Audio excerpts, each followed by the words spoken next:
The stagecoach rattled into Yuba City, California on a blistering August afternoon in 1878, carrying a woman who was already having second thoughts about the decision that had brought her across half a continent. Adelaide Drake pressed her gloved hand against the window, watching the dusty street unfold before her eyes, wooden buildings shimmering in the heat, men in worn hats moving with purpose between the saloon and the mercantile. She had answered an advertisement for a mail-order bride 3 months ago back in Boston, desperate to escape her aunt's suffocating household and the parade of unsuitable suitors who came calling. The man she was supposed to marry, Ashton Norwood, had written such beautiful letters, full of promises about his ranch and the life they would build together. Now that she was here, surrounded by this wild and untamed landscape, she wondered if she had traded one form of desperation for another. The stagecoach lurched to a stop outside the small depot, and Adelaide gathered her carpetbag, her heart hammering against her ribs. She was 22 years old, educated beyond what most men found comfortable, and she had spent the entire journey telling herself this was an adventure, not a surrender. The driver opened the door and helped her down, his weathered face kind beneath the brim of his hat. The heat struck her immediately, so different from Boston's humid summers, dry and relentless. "Miss Drake?" A deep voice called her name, and she turned to see a tall man striding toward her. He was broad-shouldered and lean, with dark hair that touched his collar and eyes the color of the summer sky. His jaw was strong, covered in a few days' worth of stubble, and he moved with the easy confidence of someone completely at home in this harsh environment. This had to be Ashton Norwood, her intended husband. "Mr. Norwood," she said, trying to keep her voice steady, "I am pleased to finally meet you." He stopped a few feet away, and she saw something flicker across his face, an emotion she could not quite read. Relief, perhaps, or maybe disappointment. He looked her over in a way that made her cheeks flush, though his expression remained carefully neutral. "Welcome to Yuba City. I hope the journey was not too difficult." "It was long," she admitted, "but I am grateful to have arrived safely." He nodded and moved past her to collect her trunk from the back of the stagecoach. She noticed the way his shirt stretched across his shoulders, the strength in his arms as he lifted the heavy trunk, as though it weighed nothing. When he turned back to her, she caught a glimpse of something harder in his eyes, something that made her take an instinctive step backward. "My wagon is just over there," he said, gesturing toward a sturdy vehicle hitched to 2 horses. "We have about an hour's ride to the ranch." Adelaide followed him, her boots kicking up small clouds of dust with each step. The town seemed to watch them, curious faces turning in their direction. She supposed a mail-order bride was still something of a spectacle, even out here where such arrangements were not uncommon. Ashton loaded her trunk into the back of the wagon and then offered his hand to help her up onto the seat. His palm was calloused and warm, and she felt a strange jolt at the contact. They rode in silence for the first several minutes, the wagon creaking along the rutted road that led out of town and into the sprawling countryside. The Sacramento Valley stretched around them, golden grass rolling toward distant mountains, oak trees dotting the landscape like sentinels. Adelaide tried to think of something to say, some way to break the awkward quiet between them, but Ashton seemed content to focus on driving. "Your letters were very kind," she finally ventured. "You wrote beautifully about this place." "Did I?" His tone was flat, almost dismissive, and she felt a flicker of unease. "Yes, you described the ranch, the cattle, the way the sunsets paint the hills." She was reciting his own words back to him, words that had convinced her to take this enormous leap of faith. Ashton's jaw tightened, and he kept his eyes on the road. "I suppose I wanted to make it sound appealing. A man alone on a ranch is not much of a prospect for a proper Boston lady." There was an edge to his voice that made her stiffen. "I did not come here expecting luxury, Mr. Norwood. I came because I believed we might build something together, a partnership." He glanced at her then, and she saw something dark flash in his eyes. "A partnership. Is that what you call it when a woman sells herself to a stranger?" The words hit her like a slap, and Adelaide felt her face go hot. "I beg your pardon?" "You heard me." He turned his attention back to the horses, his knuckles white where they gripped the reins. You answered an advertisement because you needed something: money, security, escape. Do not pretend it is anything more noble than that. Adelaide's shock gave way to anger, sharp and bright. And what of you? Sir, you placed that advertisement for your own reasons. Perhaps you should examine your own motivations before casting judgment on mine. His expression hardened, and for a moment she thought he might actually respond with equal heat. Instead, he fell silent, his jaw working as though he were grinding his teeth. The rest of the ride passed in tense quiet, and Adelaide stared straight ahead, her hands clenched in her lap. This was not how she had imagined her arrival. The man in the letters had been thoughtful and kind, but the man beside her seemed bitter and cold.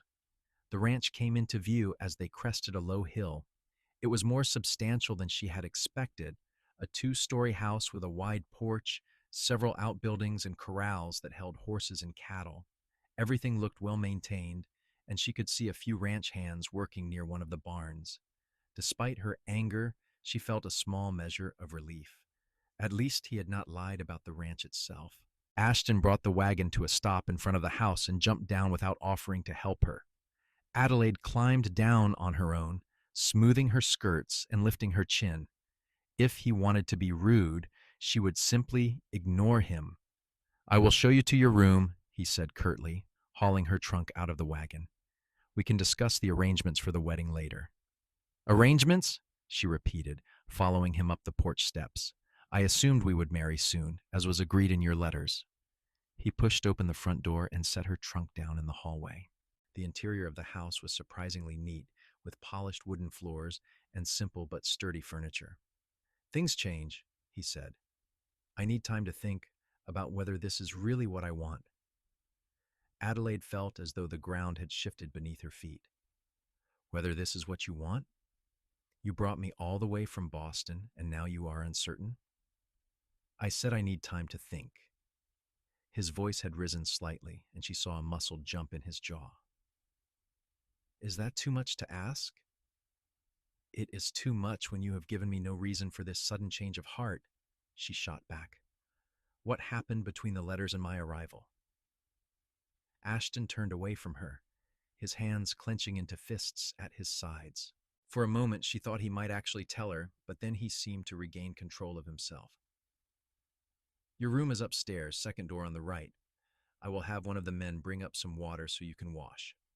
Supper is at 6. He walked out before she could respond, leaving her standing alone in the hallway. Adelaide listened to his boots thudding across the porch, then the sound of him calling out orders to someone near the barn. She stood there for a long moment, trying to make sense of what had just happened. The man who had written those letters would never have spoken to her the way Ashton just had. Something was wrong, deeply wrong, and she had no idea what it was. She climbed the stairs and found the room he had indicated. It was clean and bright, with a window that looked out over the ranch.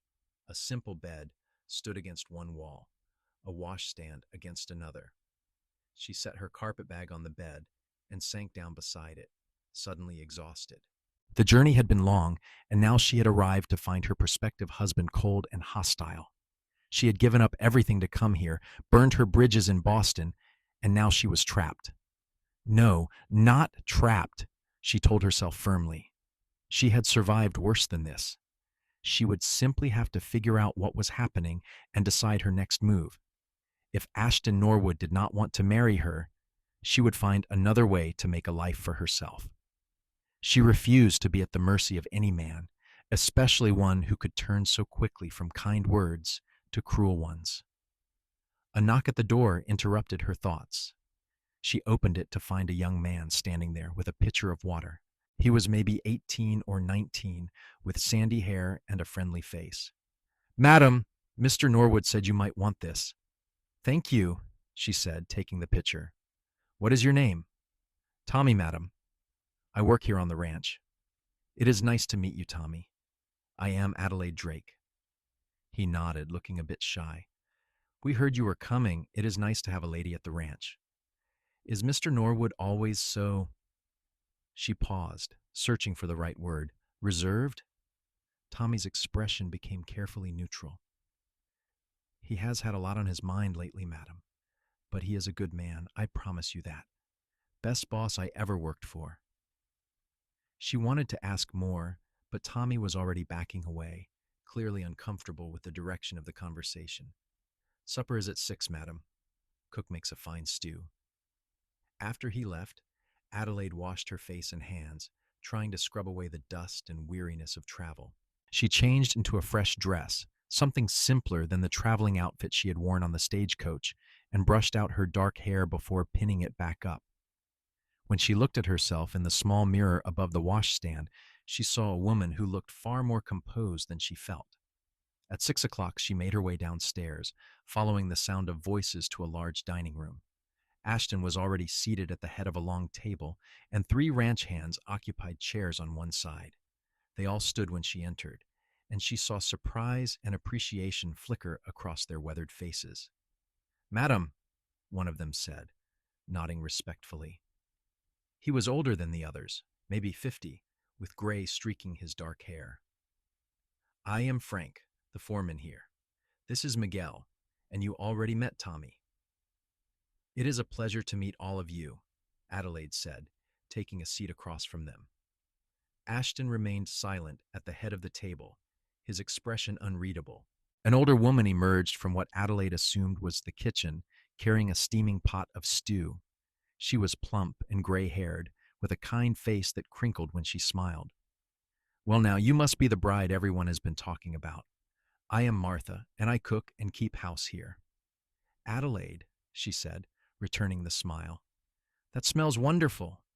My grandmother's recipe," Martha said proudly, ladling stew into bowls.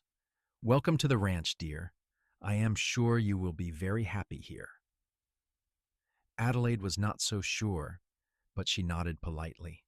The meal began, and the ranch hands talked easily among themselves, discussing cattle and fence repairs and a problem with one of the wells. Ashton contributed occasionally, but his responses were short, and Adelaide noticed he avoided looking in her direction. "So, Miss Drake," Frank said after a while, "what brings a Boston lady all the way out here to California?" "A desire for change," she said carefully, "and the opportunity to build a new life." "Well, this is certainly different from Boston," Miguel said with a grin. He was younger than Frank, maybe 30, with dark eyes and an easy charm. "No fancy theaters or big buildings out here." "I am not afraid of a simpler life," Adelaide said. "In fact, I welcome it." "Can you ride?" Tommy asked eagerly. "We have some fine horses." "I have ridden, though it has been some years," she admitted. "I would enjoy learning again." "I could teach you," Tommy offered, and Adelaide saw Ashton's hand tighten around his spoon. "That will not be necessary," Ashton said sharply. "Miss Drake will have enough to occupy her time without taking up riding." The table fell silent, and Adelaide felt heat rise in her cheeks. "Actually, I believe I would very much like to learn to ride properly. It seems a necessary skill for living on a ranch." Ashton's eyes met hers, and she saw anger simmering beneath the surface. "I said it will not be necessary." "And I say it will be," she replied, keeping her voice level despite the way her heart was pounding. "Unless you intend to keep me confined to the house." The tension was thick enough to cut, and the ranch hands exchanged uncomfortable glances. Martha had stopped serving and was watching the exchange with concern. For a moment, Adelaide thought Ashton might actually explode, his face flushing red and his jaw clenching tight. Then he pushed back from the table abruptly, his chair scraping against the floor. "Excuse me," he said through gritted teeth, and strode out of the room. Adelaide sat frozen, her appetite completely gone. She heard the front door slam, then the sound of boots on the porch. Frank cleared his throat awkwardly. "He does not usually lose his temper like that," the foreman said quietly. "Something has been eating at him lately." "What?" Adelaide asked. "What has been bothering him?" Frank shook his head. "Not my place to say, madam, but he is not usually like this, I promise you. She wanted to press for more information, but the look on Frank's face told her he would not budge. The rest of the meal passed in subdued conversation, and Adelaide forced herself to eat a few bites of stew to avoid offending Martha. When it was over, she excused herself and went back upstairs, her mind racing. This was worse than she had imagined. Ashton was clearly dealing with something, but he refused to share what it was, and his temper seemed to be on a hair trigger. She thought about the way he had spoken to her, the anger that had flashed in his eyes. She had seen men like this before, men who used their anger to control and intimidate. Her own father had been such a man, and she had sworn she would never allow herself to be at the mercy of someone like that again. She sat by the window in her room, watching the sun sink toward the horizon. The ranch was beautiful in the fading light, golden and peaceful, but she felt no peace herself. She had come here hoping for a fresh start, a partnership with a man who seemed kind and thoughtful. Instead, she had found someone volatile and cold. A knock at her door made her jump. She opened it to find Martha standing there, holding a cup of tea. "I thought you might like this, dear," the older woman said gently. "It has been a long day for you." "Thank you," Adelaide said, taking the cup. The warmth of it seeped into her hands, comforting. "Martha, can I ask you something?" "Of course." "Has Mr. Norwood always been so—" She struggled for the right word again. "Angry?" Martha's expression grew sad. "No, dear. He used to be the kindest man you ever met. But about 3 months ago, something changed. He became withdrawn, short-tempered. I do not know what happened, but it has been like watching a different person take over his body." 3 months ago, that would have been right around the time he placed the advertisement for a mail order bride. Adelaide felt a chill despite the warmth of the tea. "Do you think he regrets sending for me?" she asked quietly. "I do not know what he is thinking," Martha admitted. "But I do know this. The man I have known for the past 5 years, the man who built this ranch and treats his workers like family, that man would never treat you the way he did tonight. Something is wrong, and I wish I knew what it was so I could help." After Martha left, Adelaide sat with her tea and tried to think through her options. She could stay and hope that whatever was troubling Ashton would resolve itself. She could confront him directly and demand answers, or she could leave, try to make her own way somehow. None of the options seemed particularly good. She undressed for bed and lay in the darkness, listening to the unfamiliar sounds of the ranch. Somewhere in the distance, a coyote howled. She heard the low of cattle, the stamp of hooves, and beneath her window, she heard voices, men talking quietly. She rose and moved to the window, careful not to be seen. Ashton was standing near the barn with Frank, their heads bent close together. She could not hear what they were saying, but she saw Ashton run his hands through his hair in what looked like frustration. Frank put a hand on his shoulder, speaking earnestly, and Ashton shook his head. Whatever they were discussing, it was serious. Adelaide moved away from the window and climbed back into bed. She was in a strange place, engaged to a man she did not understand, with no clear path forward. Sleep was a long time coming. The next morning, Adelaide woke to sunlight streaming through her window and the sound of roosters crowing.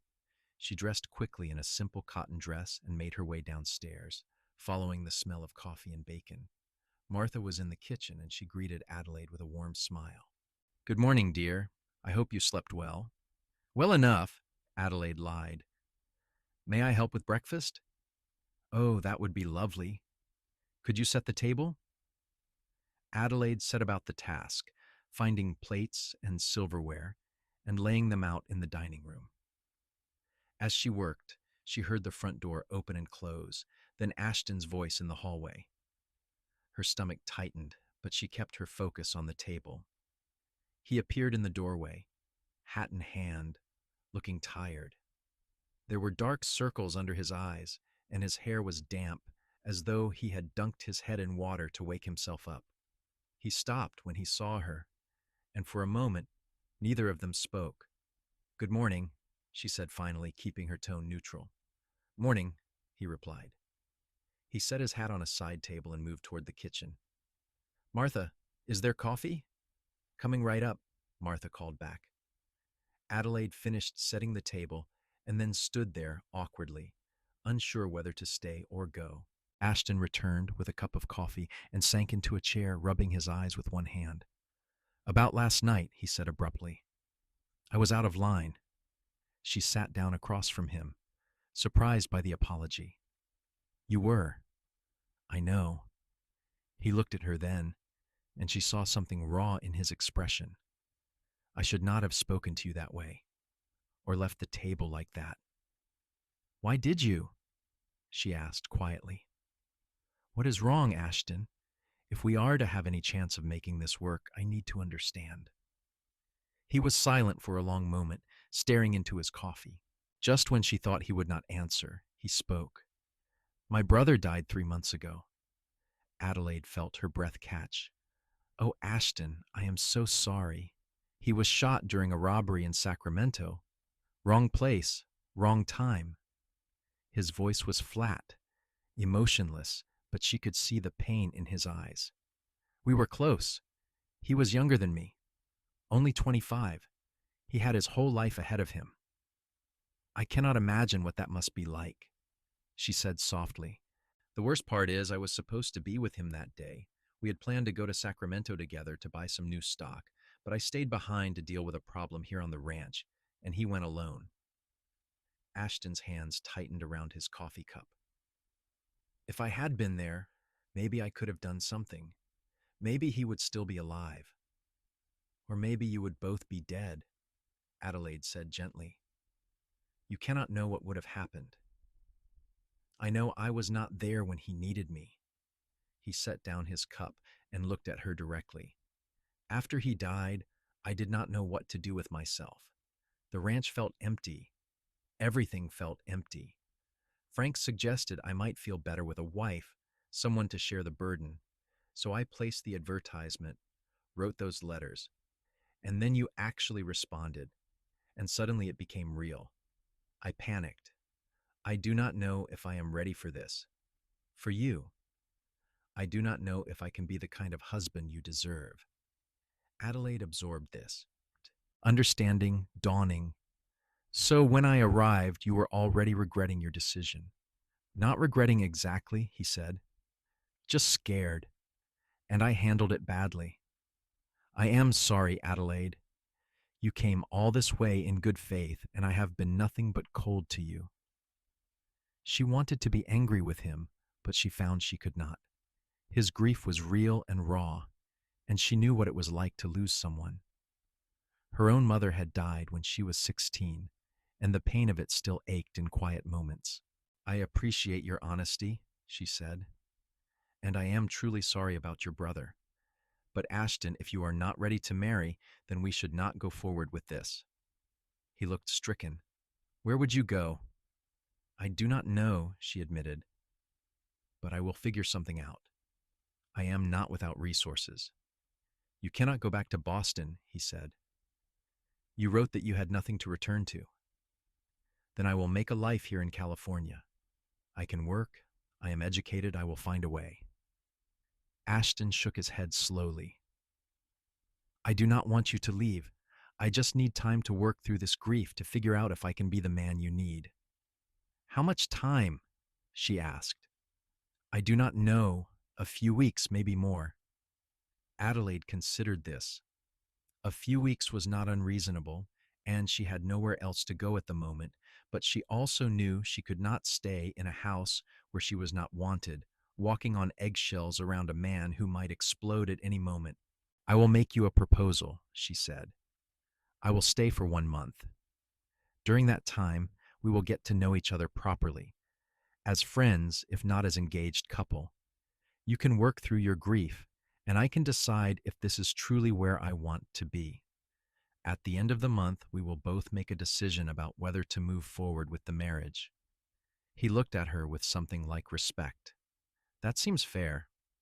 But, she continued, if you speak to me the way you did yesterday, if you lose your temper with me again, I will leave immediately. I will not tolerate being treated with disrespect, no matter what you are going through. Understood, he said quietly. Martha bustled in with plates of eggs and bacon, setting them on the table. Here we are. Eat up before it gets cold. The rest of breakfast passed more comfortably, and Adelaide felt some of the tension ease from her shoulders. She still did not know if this would work, but at least now she understood what she was dealing with. Ashton's grief was the source of his anger, not some fundamental cruelty in his nature. That gave her hope, even as it complicated everything. After breakfast, Ashton headed out to work with the cattle, and Adelaide helped Martha clean up. The older woman chattered as they worked, telling Adelaide about the ranch and the surrounding area. Yuba City was a small but growing community, she explained, with good people and rich farmland. There were families nearby, and a church that held services every Sunday. You will like it here once you settle in, Martha said confidently. It is a good place to build a life. Adelaide hoped she was right. The days that followed fell into a pattern. Ashton was gone most of the day, working hard on the ranch, and Adelaide occupied herself helping Martha and exploring the area around the house. She discovered a small garden behind the house, overgrown but still producing tomatoes and beans. She spent several afternoons weeding and watering, finding peace in the simple work. Tommy made good on his offer to teach her to ride, and despite Ashton's initial objection, she began taking lessons every morning. Tommy was patient and encouraging, and Adelaide found herself genuinely enjoying the challenge. The horse he gave her was a gentle mare named Daisy, and she quickly grew fond of the animal. Ashton kept his distance but was civil when their paths crossed. He did not lose his temper again, though Adelaide could see the grief sitting heavy on him. He moved through his days with a kind of grim determination, and at night she often heard him pacing in his room down the hall. 2 weeks into her stay, Adelaide rode into town with Martha to buy supplies. Yuba City was bustling with activity, and Adelaide was struck by how different it was from Boston. Everything here felt more immediate, more real. People said what they meant and worked with their hands. There was a rawness to it that was both frightening and exhilarating. At the mercantile, she ran into a woman about her own age, pretty, with blonde hair and sharp blue eyes. The woman looked Adelaide up and down with obvious curiosity. "You must be Ashton Norwood's mail-order bride," she said. It was not quite friendly. "Adelaide Drake," she said, offering her hand. The woman did not take it. "I am Penelope Winters. My father owns the bank in town. It is nice to meet you." "Is it true you are from Boston?" Penelope asked, her tone implying that this was somehow scandalous. "Yes, I am." "How fascinating. And you just packed up and came all the way out here to marry a stranger. How very brave." The words were sweet, but there was acid underneath them. Adelaide felt her spine stiffen. "Ashton is hardly a stranger anymore." "Oh, I am sure." Penelope smiled, but it did not reach her eyes. "I do hope you will be happy here. Ashton is such a catch. Half the unmarried women in the county have been hoping he would notice them." "Were you one of them?" Adelaide asked bluntly. Penelope's smile faltered. "We have known each other for years. I always thought, well, it does not matter now what I thought, does it?" She swept away, and Martha, who had witnessed the exchange, put a comforting hand on Adelaide's arm. "Do not mind her, dear. She has been setting her cap at Ashton for 2 years, but he never gave her any encouragement." "She seems quite put out that I am here," Adelaide said. "She will get over it," Martha said firmly. "Now let us get what we need and head back." That night at supper, Adelaide mentioned the encounter to Ashton. He frowned, pushing food around his plate. "Penelope has always been persistent," he said, "but I made it clear I was not interested. I hope she did not make you uncomfortable." "I can handle Penelope Winters," Adelaide said. "I just thought you should know." He nodded, and something in his expression softened. "You are stronger than you look." "I had to be," she said simply. As the days passed, Adelaide and Ashton began to talk more. Not about anything too personal at first, just small conversations about the ranch, the weather, the cattle, but gradually they started sharing more. Ashton told her about growing up in California, about learning to work the land from his father. Adelaide told him about Boston, about her mother's death and her aunt's cold household. She learned that Ashton was actually a gentle man under the grief and anger. He was kind to his ranch hands, treating them with respect. He cared about the land and the animals under his stewardship. And slowly, very slowly, he was beginning to smile again. 3 weeks into their arrangement, Ashton invited Adelaide to ride out with him to check on some of the herd grazing in the far pasture. She agreed, pleased that he wanted her company. They rode side by side through the golden grass, the sun warm on their shoulders. "You have gotten quite good at riding," he observed. "Tommy is an excellent teacher," she said, "and Daisy is very forgiving of my mistakes." They reached the pasture and dismounted to walk among the cattle. Ashton pointed out different animals, explaining the breeding program he was working on. Adelaide listened, genuinely interested. This was his passion, and it showed in the way he talked about it. As they were preparing to ride back, Ashton's horse suddenly spooked, rearing up with a loud whinny. Ashton grabbed for the reins, but the horse bolted, racing across the pasture. Adelaide's heart leaped into her throat as she watched Ashton chase after it on foot. "Stay there," he called back to her, but Adelaide was already mounting Daisy. She urged the mare forward, galloping after Ashton. It took several minutes, but she managed to circle around and cut off the spooked horse, guiding it back toward Ashton. He caught the reins, calming the animal with soft words and steady hands. When the horse was settled, Ashton looked at Adelaide with surprise and admiration. "That was impressive. Where did you learn to do that?" "I did not," she admitted, slightly breathless. "I just thought if I could get in front of him, he might stop." "You could have been hurt," he said, but there was no anger in his voice, only concern. "So could you," she pointed out. They rode back to the ranch slowly, and Adelaide noticed Ashton kept looking at her, as though seeing her in a new light. That night at supper, he was more animated than she had seen him since her arrival, telling Frank and the others about how Adelaide had helped him recapture his horse. "She rode like she had been doing it her whole life," he said, pride evident in his voice.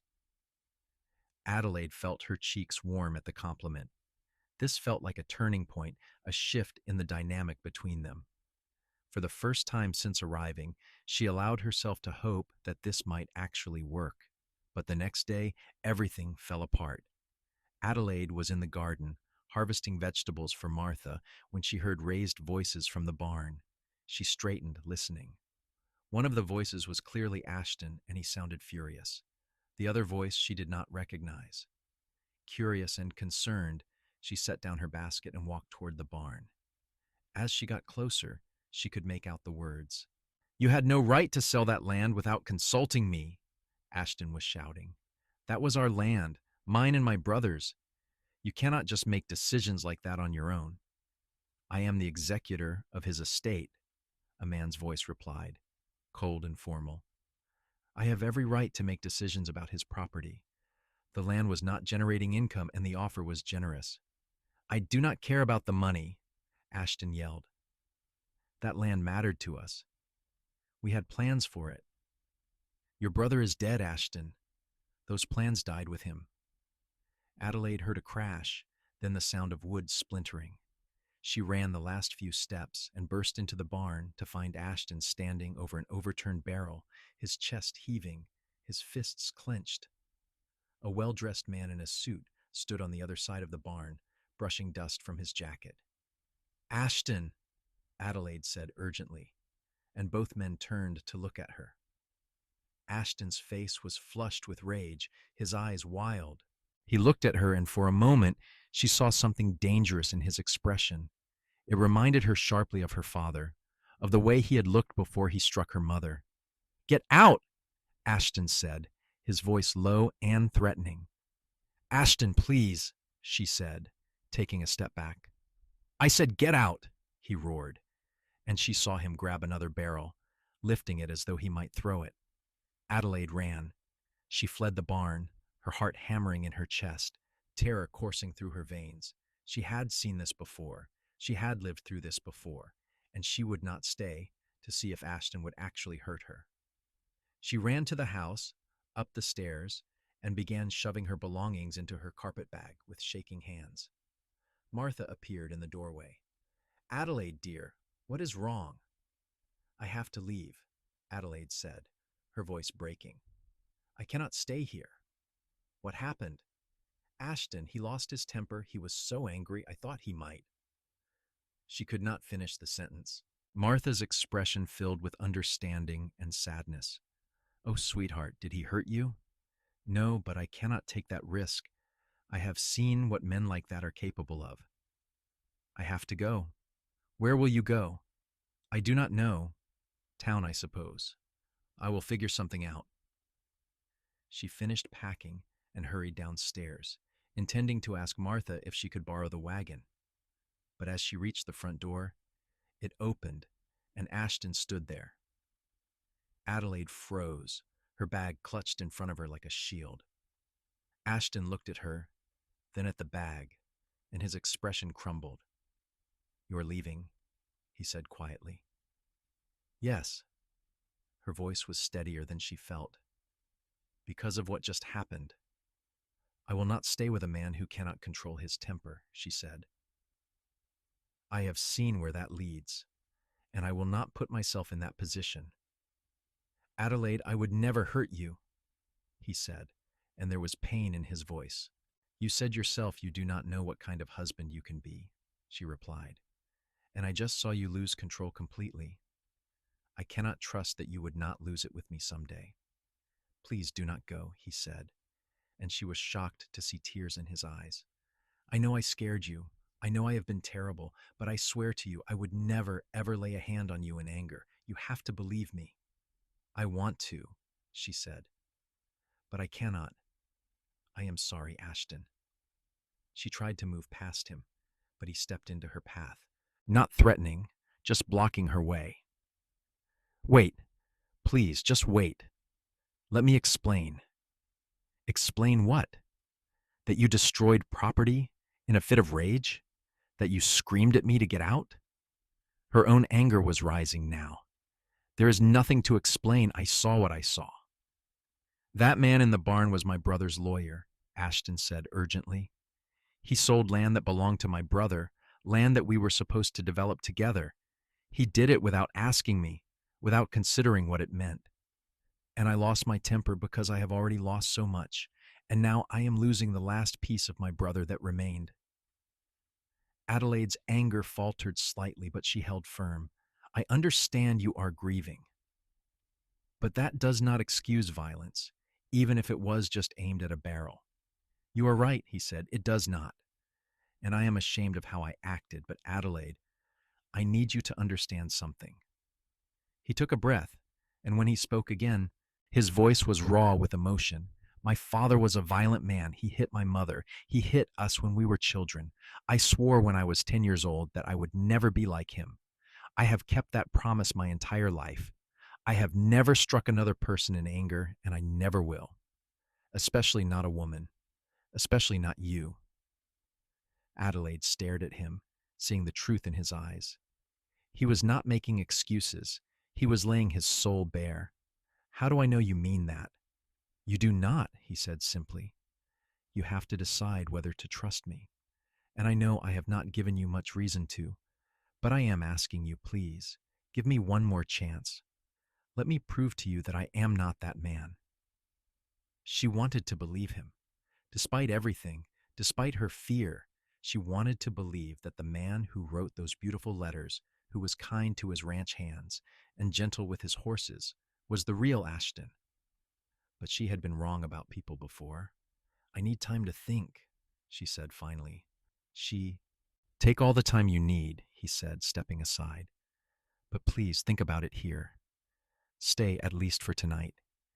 If you still want to leave in the morning, I will drive you to town myself." Adelaide hesitated, then nodded slowly. "All right, but I am keeping my bag packed." "Fair enough." She went back upstairs and sat on her bed, her mind spinning. Martha came up a little while later with tea and sat beside her. "He told me what happened," Martha said gently. "With his father, I mean. I have known Ashton for 5 years, and I have never seen him raise a hand to anyone. He is a good man, Adelaide. A wounded man right now, but a good man underneath it all." "How can I be sure?" Adelaide asked. "You cannot be, not completely. That is the risk of loving anyone. But I can tell you that in all the time I have been here, even when things have gone terribly wrong, he has never been violent. Frustrated, yes. Angry, certainly. But never violent." Adelaide sipped her tea, considering this. "What would you do in my place?" "I would give him a chance," Martha said, "but I would also be honest about my fears. He needs to understand how serious this is." After Martha left, Adelaide sat for a long time, thinking. Finally, she went downstairs and found Ashton sitting on the porch, his head in his hands. He looked up when she approached, his eyes red. "I am sorry," he said before she could speak. "I am so sorry for scaring you." "I am scared," she admitted, sitting down in a chair across from him. "Not just because of today, but because of what I have seen in my life. My father hit my mother. I watched it happen more times than I can count. And when she finally got sick and died, I always wondered if the years of abuse had something to do with it." Ashton's face paled. "Adelaide, I did not know. How could you?" "I do not talk about it." She looked at him steadily. "But that is why I cannot tolerate any hint of violence. I will not live that way, no matter how much I might care for someone." "Do you?" he asked quietly. "Care for me, I mean." She was surprised by the question, and even more surprised by her answer. "I think I could. You have been difficult and angry and closed off, but I have also seen glimpses of someone kind and thoughtful, someone who loves this land and cares about his people. That is the man I want to know better." "That is the man I want to be," he said, "not the grieving, angry person I have been these past months. My brother's death broke something in me, but that is not an excuse. I need to heal, and I need to do it without pushing away everyone who cares about me." "Then let me help," Adelaide said impulsively.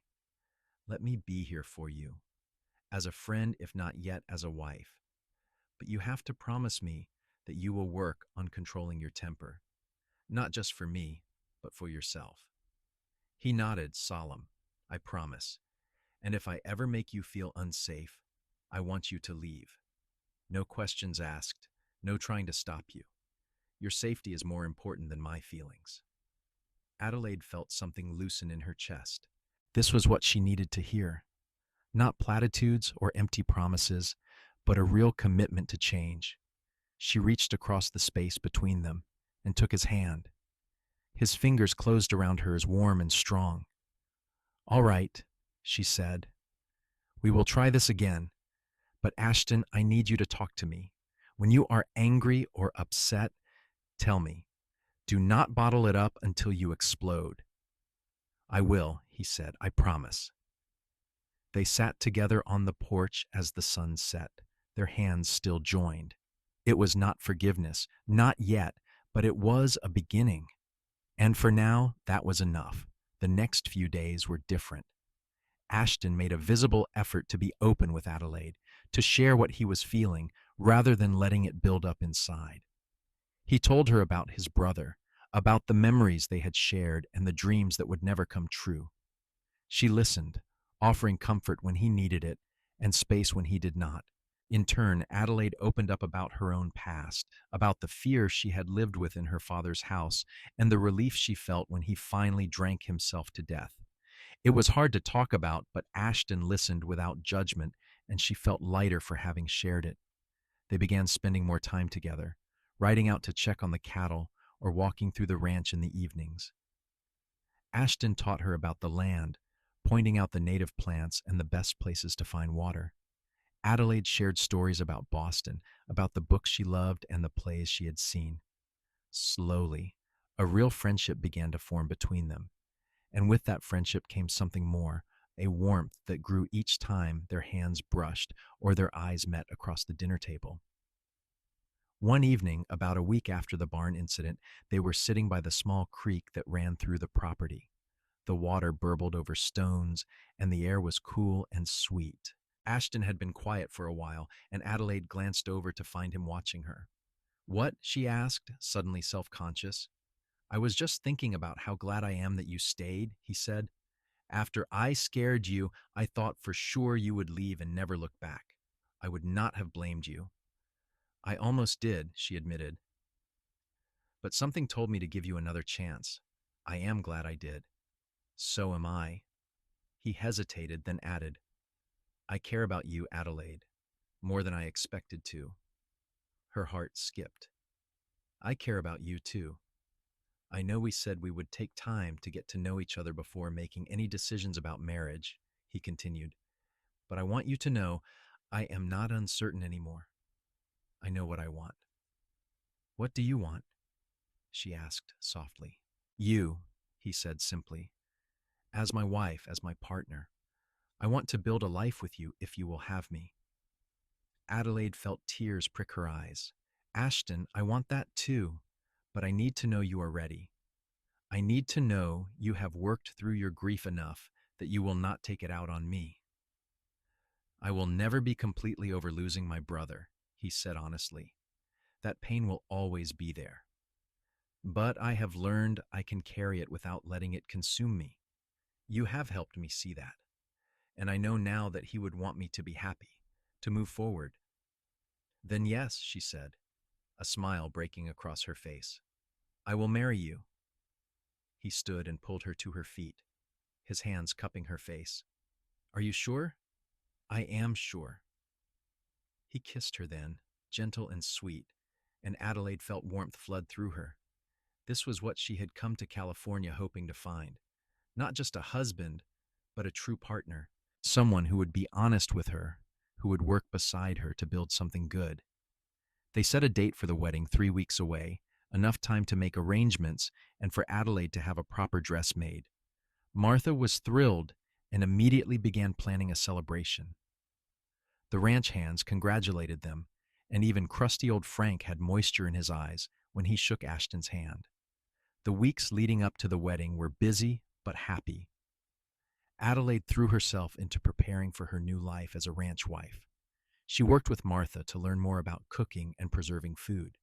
She continued her writing lessons with Tommy until she could handle Daisy with confidence. And she spent every spare moment with Ashton, learning about the ranch and making plans for their future.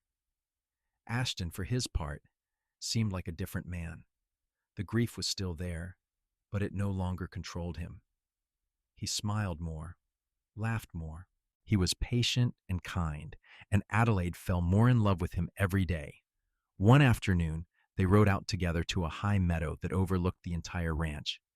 Ashton spread out a blanket, and they sat together, eating the lunch Martha had packed and watching the clouds drift across the sky. "I want to show you something," Ashton said after a while. He pulled a folded piece of paper from his pocket and handed it to her. Adelaide unfolded it and recognized her own handwriting. It was the first letter she had sent in response to his advertisement. "You kept it," she said, surprised. "I kept all your letters," he admitted. "I must have read them 100 times. Your words gave me hope when I did not think I had any left." "I kept yours too," she said. "They made me believe there was something better waiting for me out here." "We were both looking for something," Ashton said. "I am glad we found each other." "So am I." He leaned in and kissed her, deeper this time, full of promise. Adelaide wrapped her arms around his neck, losing herself in the feeling of being wanted, of being loved. The day of the wedding dawned bright and clear. Adelaide woke early, butterflies dancing in her stomach. Martha helped her into her new dress, a simple but elegant gown in pale blue, and arranged her hair in soft curls. When Adelaide looked at herself in the mirror, she barely recognized the frightened woman who had arrived 2 months ago.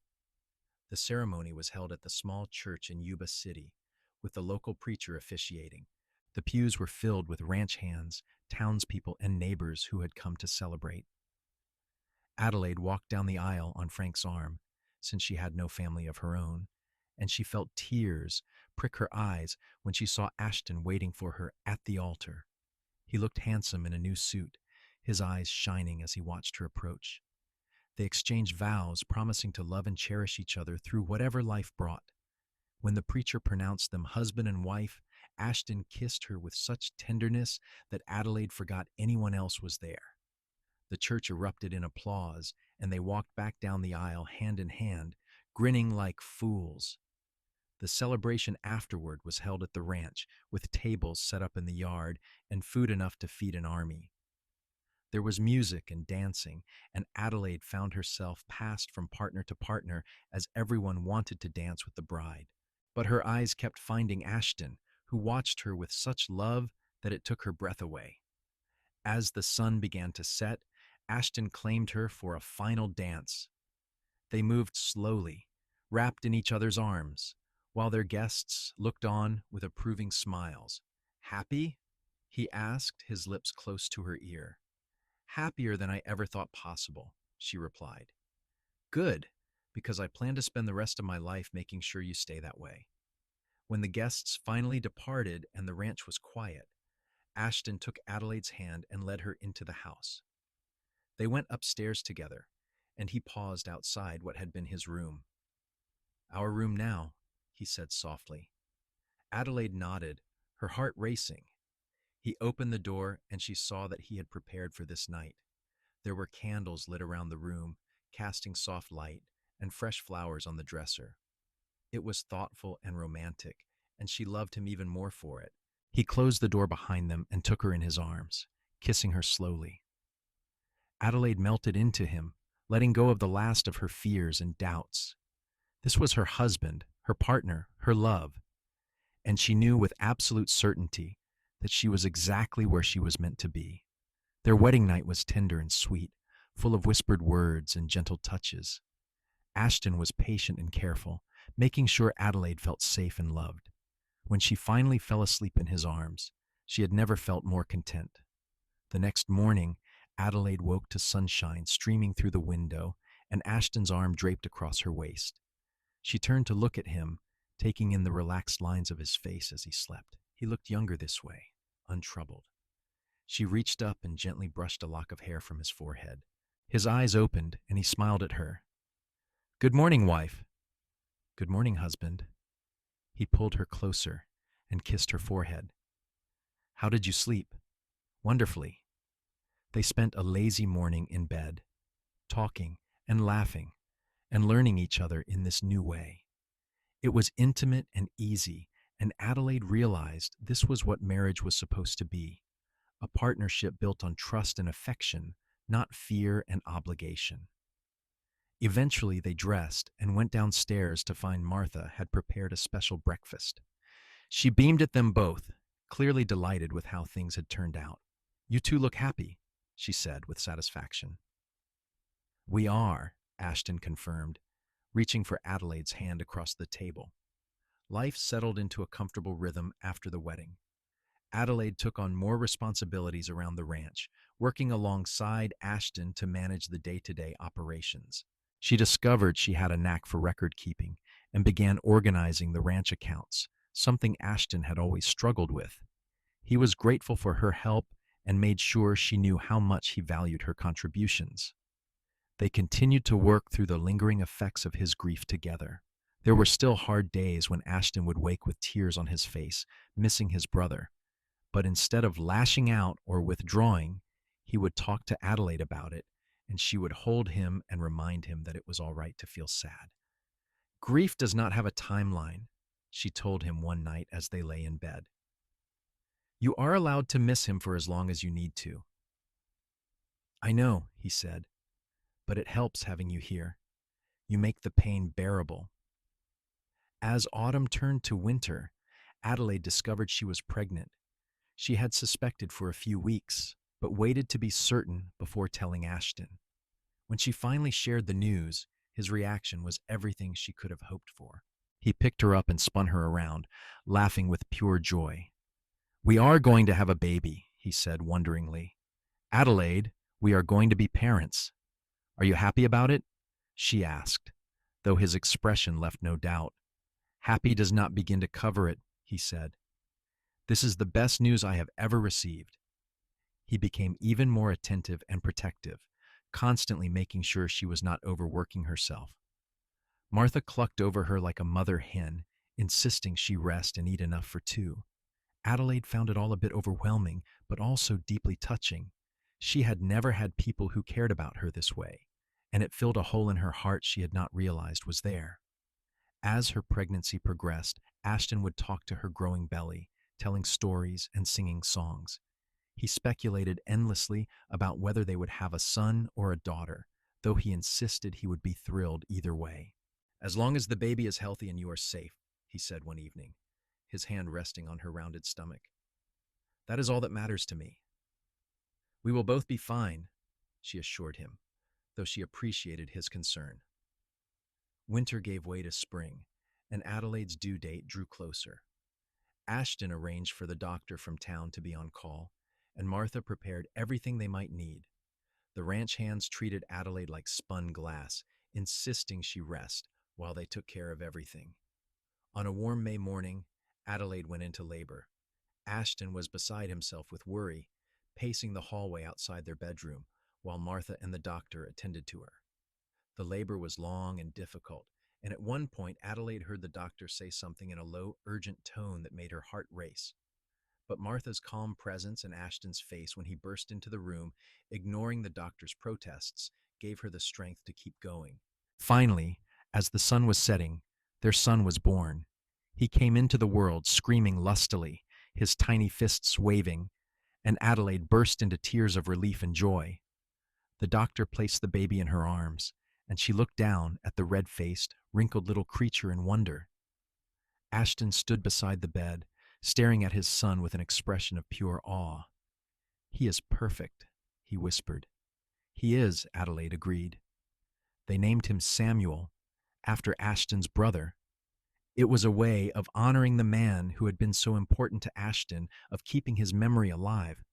When Adelaide suggested it, Ashton had wept, holding her and the baby close. Thank you, he said brokenly. Thank you for understanding. Samuel was a good baby, healthy and curious. He had Ashton's blue eyes and Adelaide's dark hair, and both parents were completely besotted. Ashton proved to be a devoted father, taking turns with nighttime feedings and changing diapers without complaint. He would walk the floor with Samuel when the baby was fussy, singing old cowboy songs in a surprisingly good voice. Adelaide watched her husband with their son and fell even deeper in love. This was the man she had hoped to find when she answered that advertisement, kind and gentle and full of love. The grief that had haunted him was still there, but it had transformed into something softer, a bittersweet memory rather than a raw wound. As Samuel grew, the ranch prospered. Ashton's new breeding program was paying off, and they were able to hire more hands and expand their operations. Adelaide took on more of the business side of things, proving to have a sharp mind for numbers and negotiations. They made a good team, complementing each other's strengths. When Samuel was 2 years old, Adelaide discovered she was pregnant again. This time the pregnancy was easier, and she gave birth to a daughter they named Rose. She was a tiny, delicate baby with Ashton's smile and Adelaide's determination. Samuel was fascinated by his new sister, constantly wanting to hold her and help take care of her. The years passed in a blur of happiness. Samuel grew into a serious, thoughtful boy who loved the ranch and followed his father everywhere. Rose was more adventurous, always getting into mischief and making everyone laugh. They added another son, James, 2 years after Rose, and their family felt complete. Ashton and Adelaide's love deepened with each passing year. They weathered challenges together, bad weather and sick cattle, and the normal struggles of raising children. But they faced everything side by side, never forgetting the lessons they had learned in those early days.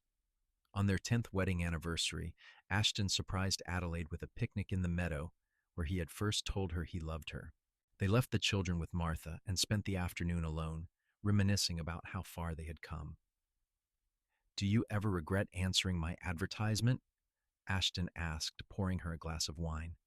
"Never," Adelaide said firmly. "Even when things were difficult, even when I was scared, I never regretted taking that chance." "I regret how I treated you when you first arrived," he said. "I was so lost in my grief, I could not see what a gift I had been given." "We both had things to work through," she said, "but we did it together, and that made all the difference." "I love you, Adelaide Norwood," he said, taking her hand. "More today than the day we married, and I will love you more tomorrow than today." "I love you too," she said, her eyes bright with tears. "You are the best thing that ever happened to me." They kissed as the sun set, painting the sky in shades of gold and pink. In the distance, they could see their ranch, their home, and Adelaide felt a sense of peace settle over her. This was where she belonged, not because she had been desperate or had nowhere else to go, but because she had chosen it. She had chosen Ashton, and he had chosen her, and together they had built something beautiful. As darkness fell, they packed up their picnic and rode back to the ranch. Their children were waiting on the porch with Martha, and they ran to their parents with squeals of delight. Ashton scooped up Rose while Adelaide hugged Samuel and James. They went inside together, their family, and Adelaide looked around at the home they had created, filled with love and laughter. She thought back to that frightened woman who had stepped off the stagecoach 10 years ago, unsure of what she would find. That woman had been brave enough to take a chance, and it had paid off in ways she never could have imagined. She had found not just a husband, but a true partner. Not just a house, but a home. Not just survival, but joy. That night, after the children were asleep, Adelaide and Ashton sat on the porch, watching the stars come out. He had his arm around her shoulders, and she leaned into his warmth, completely content. "What are you thinking about?" he asked. "How lucky I am," she said. "How lucky we both are." "Luck had nothing to do with it," Ashton said. "You were brave enough to come here, and I was smart enough to recognize what I had when you arrived. Eventually, anyway." She laughed. "Eventually. I promise to spend every day of the rest of my life making sure you never regret that bravery," he said seriously. "You already have," she assured him. "Every single day." They sat together in comfortable silence, surrounded by the sounds of the ranch they had built together. In the distance, a coyote called, and one of the horses whinnied in response. The night was cool and clear, full of promise. Inside, their children slept peacefully, safe and loved. The ranch was thriving, the land they had worked so hard to cultivate. But more than any of that, Adelaide and Ashton had something truly precious, a love built on trust, honesty, and the willingness to work through even the hardest times together. As the years continued to pass, their love only grew stronger. They added a fourth child, a daughter named Lily, and their family was complete. The ranch became one of the most successful in the Sacramento Valley, known for its quality cattle and fair treatment of workers. Adelaide became involved in the community, helping to start a school in Yuba City and advocating for better resources for families. Ashton never forgot his brother, but the pain of that loss had transformed into something gentler. He told his children stories about their Uncle Samuel, keeping his memory alive, and sometimes, on quiet evenings, he would sit with Adelaide and talk about how different his life might have been if she had not taken a chance on him. "I was so angry when you arrived," he said one such evening, when they were both gray-haired and their children were grown with families of their own. "I thought I had made a terrible mistake." "And I was so scared when I saw your temper," Adelaide replied, taking his hand. "I almost ran." "I am so glad you did not," he said. "You saved me, Adelaide. You saved my life." "We saved each other," she corrected gently. He kissed her, and even after all these years, she felt that same spark of love and desire she had felt on their wedding night. They had built something that would last, a legacy of love and hard work that their children and grandchildren would carry forward. On their 50th wedding anniversary, the entire family gathered at the ranch for a celebration. Their 4 children were there with their spouses and children, filling the house with noise and laughter. Adelaide looked around at the faces of the people she loved most in the world and felt her heart swell with gratitude. Ashton stood and raised his glass. "I want to make a toast," he said, his voice still strong despite his 75 years. "To my wife, Adelaide, who took a chance on a broken man and showed him how to live again. You are the love of my life, the mother of my children, and my very best friend. Everything good in my life started the day you stepped off that stagecoach. Here is to 50 more years." Everyone cheered and drank, and Adelaide wiped away happy tears. When the party finally wound down and they were alone in their room, Ashton took her in his arms. "Did you mean what you said about 50 more years?" she asked with a smile. "Absolutely," he said. "I am not going anywhere." "Neither am I," she promised. They held each other close, two people who had found love in the most unexpected way. Adelaide thought back to that day when she had seen Ashton's temper and tried to run. She had been so certain that she knew what kind of man he was, so ready to flee at the first sign of danger. But she had stayed, and he had proved her wrong in the most beautiful way possible. He had shown her that people could change, that grief could be overcome, that love could heal even the deepest wounds. And she had shown him that he was worthy of love, that he could build a life full of joy and purpose, that his brother's death did not have to define him. Together, they had created something remarkable, not just a successful ranch or a large family, but a partnership built on trust and respect and genuine affection. They had weathered every storm side by side, and they had celebrated every triumph together. As they drifted off to sleep that night, wrapped in each other's arms, as they had been for 50 years, Adelaide smiled. She had come to California as a mail-order bride, unsure of what the future held.